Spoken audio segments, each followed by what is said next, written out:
está e está crucificado com Cristo. O texto base da pregação é Gálatas 2:20. O assunto: crucificado com Cristo. Tema: denúncia. E o título da nossa mensagem desta noite é Condenado à Morte para Viver. Bom, se houvesse pena de morte no Brasil, será que nosso país teria um histórico de criminalidade diferente? O que acham vocês? Se houvesse pena de morte no Brasil, seria diferente esse movimento de criminalidade existente atualmente? A pena de morte teria o poder de diminuir a frequência de crimes brutais e hediondos que acontecem dia após dia?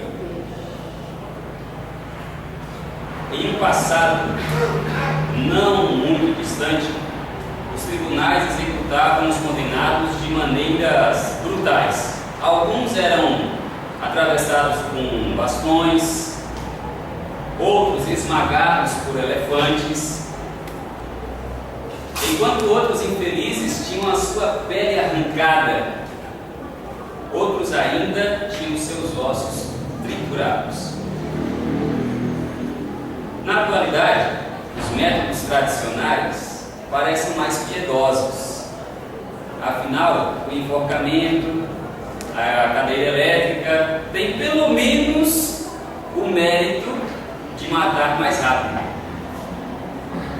Seria estúpido imaginar que alguém houvesse perdido um ente querido dessa forma em um desses instrumentos e saísse engrandecendo o vergonhoso fato e ainda defendendo amar tal objeto. Não seria estúpido pensar nisso? Quando nos contextualizamos com a realidade vivida pelo apóstolo Paulo, que declara gloriar-se na cruz de Cristo, entenderemos melhor por que ele afirma, de acordo com a tradução na linguagem de hoje, nova tradução na linguagem de hoje, ele afirma que isso, gloriar-se na cruz de Cristo, era uma mensagem que para os judeus era ofensa e para os não-judeus era loucura. Mas vamos imaginar, imagine-se morando nos Estados Unidos, um país em que a pena de morte é vigente. Naquele país, com certeza, muitas pessoas já perderam entes queridos por esse sistema. E agora você começa a sair pregando amar uma cadeira elétrica, por exemplo. Muitas pessoas também não entenderiam suas razões. E eu dizer, olha, esse é um louco. Não tem outra explicação. A crucifixão de pessoas vivas era uma maneira peça de execução e é considerada como extremamente desumana, extremamente, principalmente por causa da duração do suplício. Dependendo do modo como o condenado era colocado na cruz, a morte demorava horas e até dias para acontecer. A crucifixão era conhecida em Roma como a morte mais grave e mais cruel. Tem um termo latim que diz summum supplicium, era a maneira que era chamada a crucifixão, originalmente mantida somente para executar escravos e estrangeiros, ou como pena para crimes odiosos. O horror geral que o suplício despertava pode ser sentido nos nomes dados às partes da cruz, que era um instrumento de tortura. A vítima ficava em pé numa assim chamada tábua infeliz, era o nome da tabuleta que ficava nos pés do crucificado, que em latim é infelix lignum, tábua infeliz, e era pendurado numa viga infame, e essa viga tinha justamente esse nome, viga infame, que é do latim infames stipes.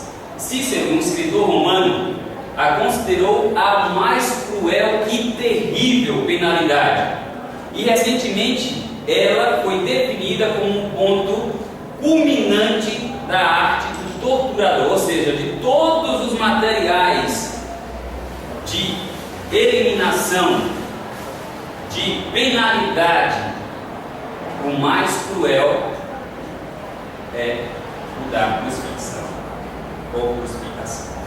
No dicionário Oasis, nós encontramos 24 definições para a palavra cruz. 24! São muitas definições? Foi uma boa curiosidade, vocês podem analisar depois isso no dicionário.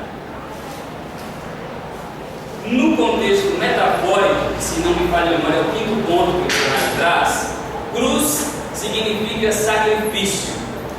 Fala também de abnegação, obediência e renúncia. Como expressa o evangelista Lucas, as palavras de Jesus: se alguém quer vir após mim, tome, como é que diz o texto?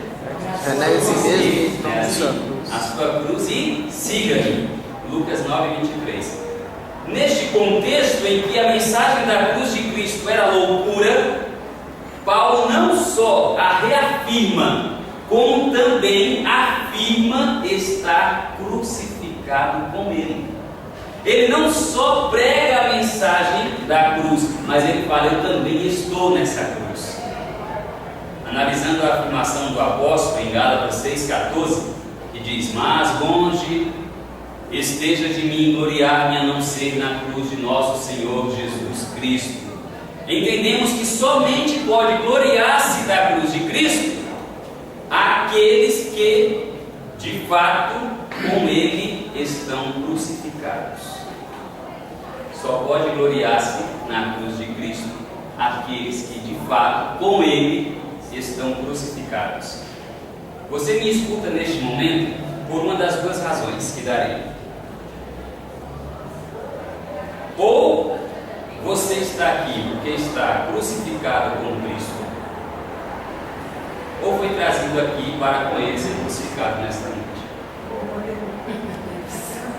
Uma dessas duas razões pelas quais você me escuta nesta noite.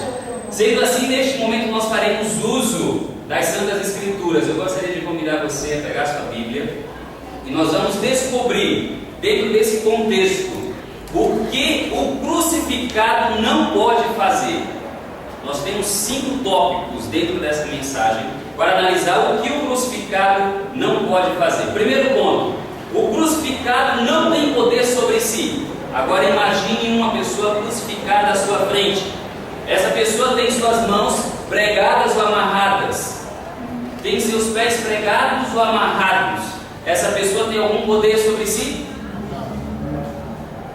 Essa pessoa tem como fazer alguma coisa? Sentou um mosquito na sua testa, ela tem como fazer alguma coisa? Tirar o mosquito? Tem como se coçar? Não tem. Eu estou colocando aqui coisas simples que uma pessoa não pode fazer. Nós, crucificados, também não temos poder sobre nós mesmos.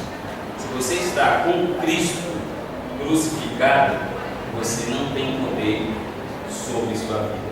Quando você olha para um crucifixo, normalmente isso acontece, a gente vê a figura de um Jesus num crucifixo. Creio que todos aqui já viram.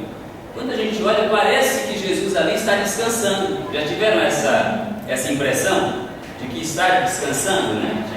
Parece. Mas na realidade, o crucifixo real, a posição em que o corpo ficava na cruz era uma posição muito esticada. E isso levava aos poucos, um por um, cada órgão vital interno a se dilacerar, literalmente. Os órgãos iam se rasgando. Ao mesmo tempo, a respiração ficava cada vez mais difícil. E para a pessoa conseguir um pouco de fôlego, respirar de alguma maneira, ela tinha que alcançar aquela tabuleta lá de baixo. E para isso ela fazia um esforço enorme para dar uma sensação de alívio para o pulmão, para conseguir respirar. Só que isso dilacerava os órgãos. Essa pessoa tem algum poder sobre si? Até para respirar está tendo dificuldade? Portanto, amado e amada, eu quero que você saiba nesta noite que você não tem poder sobre a sua vida. Eu quero que você saiba que você não está crucificado para fazer a sua vontade. Você está crucificado com Cristo, para com Cristo viver. Você está crucificado com Cristo, para a Cristo ouvir. É como diz o apóstolo Paulo, aí sim eu te convido a abrir Romanos capítulo 6, versículos 6 a 8. Diz assim, Romanos capítulo 6, versos 6 a 8: sabendo isto, que o nosso homem velho foi com ele crucificado, para que o corpo do pecado seja desfeito. Eu não acabei de falar que na cruz os órgãos estavam se desfazendo? O que vai se desfazer agora, já que você está crucificado? O corpo do pecado está se desfazendo. O corpo do pecado precisa se desfazer, assim como os órgãos eram desfeitos dentro da pessoa ainda viva. Você precisa ter essa percepção. O corpo do pecado precisa ser desfeito. Continuando o versículo diz: para que não sirvamos mais ao pecado, porque aquele que está morto está justificado do pecado. E é por isso que o título da nossa mensagem nesta noite é condenado à morte para viver. Observe o que o texto diz: aquele que está morto. Você está morto, mas essa morte que as pessoas enxergam, isso que as pessoas olham para a gente e enxergam como sendo morte, é a justificação. E justificação é vida.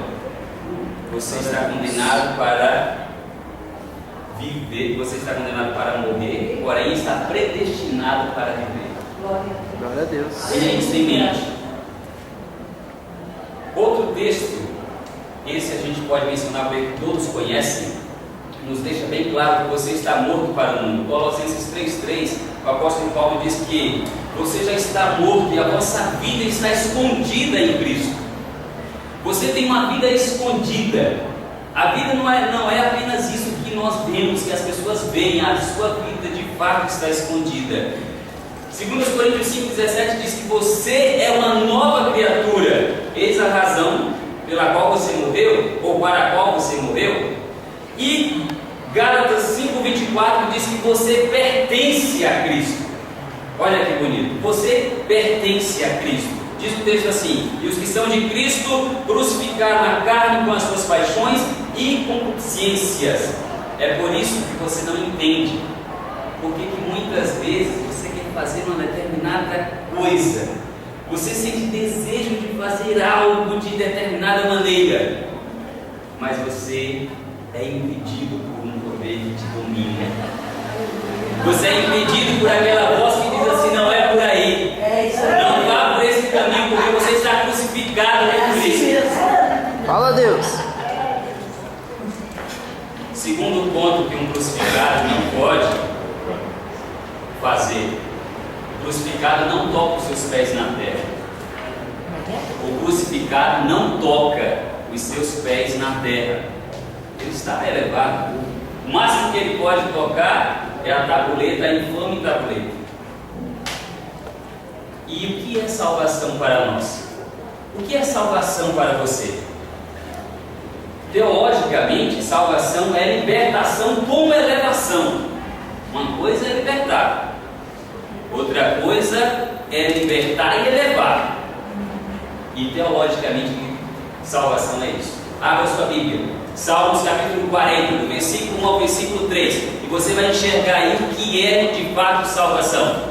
Salmos 40, versículo 1 a 3. Esperei com paciência no Senhor, diz o versículo 1, não é assim? E ele se inclinou para mim e ouviu meu clamor. Versículo 2: tirou-me de um lago horrível, de um charco de lodo, pôs os meus pés sobre uma rocha, firmou os meus passos. Olha só, tirou-me do lago é a libertação. Agora o Senhor me eleva, me coloca na rocha. O Senhor diz assim: agora o seu lugar é um lugar alto. Você está crucificado e da mesma forma você não pode tocar o chão, pisar no chão.